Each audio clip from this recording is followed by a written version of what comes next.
Okay, kita jumpa lagi untuk sesi My Financial Blueprint. Okay guys, selepas financial data you dah masuk, selepas MJ explain untuk capai financial freedom kan. So, our USP dalam My Financial Blueprint adalah untuk kita create blueprint hanya dengan 10 tahun target. Kalau sekiranya kita tak mampu untuk buat 10 tahun, mungkin ada yang jadi 15 tahun, jadi 20 tahun, is okay. Namun, kita usahakan sebaiknya untuk capai dalam masa 10 tahun. Kita punya fokus dalam My Financial Blueprint adalah 10 tahun. Okay. Sebelum pergi kepada melihat kepada summary fokus kita untuk 10 tahun, kita nak tengok dulu financial data yang kita dah key in tadi, apa dia punya result. Okay.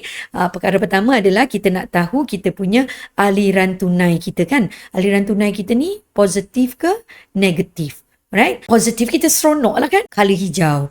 Bila negatif, kita rasa macam, oh tak seronok, color merah. Tapi biarlah kita tahu sekarang kita punya masalah, aliran tunai kita negatif. Dan kita belajar mendatangi ilmu untuk softkan supaya finally kita boleh menjadi positif, right? So, jadinya dekat dalam My Financial Blueprint, you all boleh tengok dekat left side, ada satu button nama dia Financial Overview. So, dalam financial overview, member tadi, Route to Financial Freedom, kita kelaskan pembahagian dia daripada simpan dan lindung, simpan dan labur, kan? 60% untuk komitmen, 10% untuk sampah. Tara! So, this is the result. Masing-masing tengok result sendiri, sama ada hijau ataupun merah. Tengok husband ada report, wife ada report. So, kita tengok pembahagian dia dekat sini. Untuk bahagian simpan dan lindung, kita tengok, oh, warna hijau. Warna hijau ni, pada permulaannya kita rasa seronok lah kan. Oh, mungkin bagus. Kita punya bajet dekat takaful tu tidak melebihi 10%. Namun, kita kena itemizekan satu persatu. Adakah perlindungan yang kita ambil ni cukup untuk lupuskan hutang kita? Masih ingat tapak kewangan? Adakah perlindungan ni cukup untuk penggantian pendapatan kepada diri kita dan juga pewaris kita? Adakah tapak kewangan ni cukup untuk tabung kad perubatan kita? So, kita kena tengok satu persatu data yang kita dah key in. Alright? So, untuk bahagian simpan dan labur, adakah cukup portion simpan dan labur ni untuk menjamin kemungkinan kalau umur kita panjang dan kita sihat, duit tu cukup untuk menyara kehidupan kita selepas bersara? So, kita kena kaji itemize yang di portion simpan dan labur ni supaya kita dapat nampak fokus untuk 10 tahun akan datang sama ada cukup untuk kita survive kalau sekiranya Allah izinkan umur kita panjang, katakan 15 tahun, 20 tahun, mungkin 25 tahun, mungkin 30 tahun. So, kena kaji dekat situ. So, di portion commitment, kalau tengok merah. Kenapa merah? Terlebih 60%. Nampak dekat situ, household expenses commitment sepatutnya tidak melebihi 60% guideline dia. Tapi apa berlaku? Jadi 68%. Terlebih 8%. Dekat sini, kita nak pastikan perbelanjaan-perbelanjaan yang boleh dilupuskan. Perbelanjaan-perbelanjaan yang boleh dikurangkan. Barulah kita boleh tingkatkan simpanan kita, tingkatkan kelayakan pembiayaan kita. Dan juga, kalau sekiranya tak mampu untuk dapat positive cash flow, kita tengok, memang tak boleh kurang dah MJ. So, setidak-tidaknya bila dah kita tahu keadaan kita tu, kita boleh usahakan untuk mencari ekstra pendapatan. So, bahagian sampah pula, semestinya tanpa sedar kan, bahagian sampah tu terlalu banyak yang kita overlook sehingga menyebabkan kita tak dapat menyimpan duit. Disebabkan bahagian sampah tu terlalu tinggi. So, kita nak kontrol di bahagian sampah supaya tidak melebihi 10%. Kalau tengok di contoh case study ni, wife punya tidak melebihi 10%, tetapi husband melebihi 10%. Finally, household tu dia terlebih 10%. Walaupun tak banyak dekat situ, tapi kena buat analisa lah dan buat penilaian mana perbelanjaan-perbelanjaan sampah ni perlu dilupuskan ataupun dikurangkan supaya tidak melebihi 10%. Right? Okay. So, di dalam financial overview ni, ada summary berapa total coverage untuk tapak kewangan kita. Dari segi tabung kematian, tabung kecacatan dan tabung sakit kritikal. Kalau kita tengok dekat case study ni, di bahagian tabung sakit kritikal, untuk suami tak ada langsung tabung pampasan sakit kritikal. Tapi Alhamdulillah dekat tabung kematian dengan kecacatan tu lebih daripada 1 juta. Dia macam tak balance pula. Isteri pun bekerja juga kan. Isteri pun ada komitmen juga kan. Tapi isteri tak ada pampasan tabung kematian yang tinggi. Sekadar RM50,000, tabung kecacatan RM50,000, tabung sakit kritikal ada tapi hanya RM30,000. Versus pula dengan suami langsung tak ada.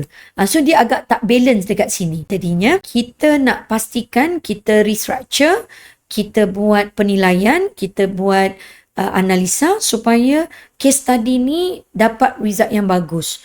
Maksudnya apa action plan yang perlu diambil supaya perancangan kewangan tapak dan bumbung tadi lebih mencapai target untuk kita capai financial freedom tadi. Sebab kalau dia tak balance, itu yang menjadikan bila berlakunya kemungkinan labur tu dia akan jadi lebur. So kita tak naklah yang bumbung kita tadi untuk capai financial freedom terjadi lebur disebabkan kita tak cakna tentang tapak kewangan kita tak lengkap. Right? So kita tengok hutang yang ada dekat belah bawah. Hutang suami, hutang isteri. Total hutang suami lebih kurang 1 juta. Ada hutang rumah, hire purchase tak ada. Ada hutang others ni. Others ni mungkin personal loan ataupun credit card. Nak kena check lah dekat dalam bahagian liability. Sebab you all yang dah key in kan. So dia akan keluar summary dekat financial overview seperti yang tertera dekat dalam screen. So suami punya hutang agak tinggi. Isteri punya hutang ada hire purchase RM245,000 dan hutang others tu mungkin credit card ataupun personal loan RM255,000. Kan? So total household hutang dalam 1.3 juta. Adakah tapak kewangan untuk pelupusan hutang cukup untuk membayar segala hutang? Dan adakah cukup tabung penggantian pendapatan? So kita tengok bila tolak je hutang-hutang, untuk tabung kematian, suami tak cukup untuk selesaikan hutang, RM70,000. Berlakunya kecacatan pun tak cukup RM70,000. Kalau berlaku sakit kritikal, negatif 1 juta. So bayangkan, kalau di case tadi kan seorang isteri, suami yang berhutang 1 juta, suami diuji dengan sakit kritikal tetapi tak ada duit untuk membayar hutang. Hutang pula tu kita tengok banyak hutang rumah.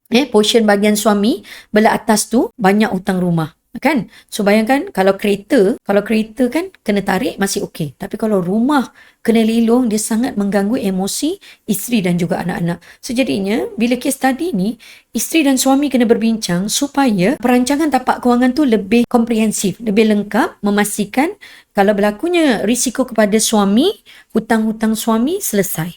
Berlaku risiko kepada isteri, hutang-hutang isteri selesai. Kan? Barulah perancangan kewangan tu sempurna. Tapi bergantung balik kepada bajet lah. Remember tadi, portion simpan dan lindung tidak melebihi 10%. Kalau sekiranya melebihi 10%, akan berlakunya masalah untuk membina bumbung tu pula.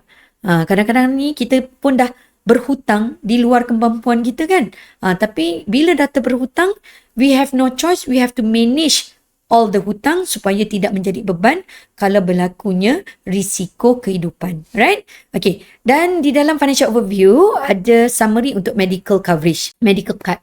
Kalau kita tengok dekat sini, husband, wife ada annual limit medical card RM100,000 dan anak-anak mungkin kita boleh pergi dekat atas data tu, kita klik dekat children, kat financial data mungkin. Kita pergi dekat financial data, kita pergi dekat bahagian asset, ada itemize untuk children. So dia ada 2 orang anak, annual limit untuk medical coverage anak di dalam financial overview tu, itemize dia berada dekat dalam bahagian asset, dekat bahagian children. Okay? Annual limit untuk 2 orang anak RM200,000 plus RM200,000. So total RM400,000. So berbalik kita kepada financial overview tadi, MJ dah explain summary yang kita boleh dapat information daripada button financial overview. So kita nak check it out untuk next button selepas ini.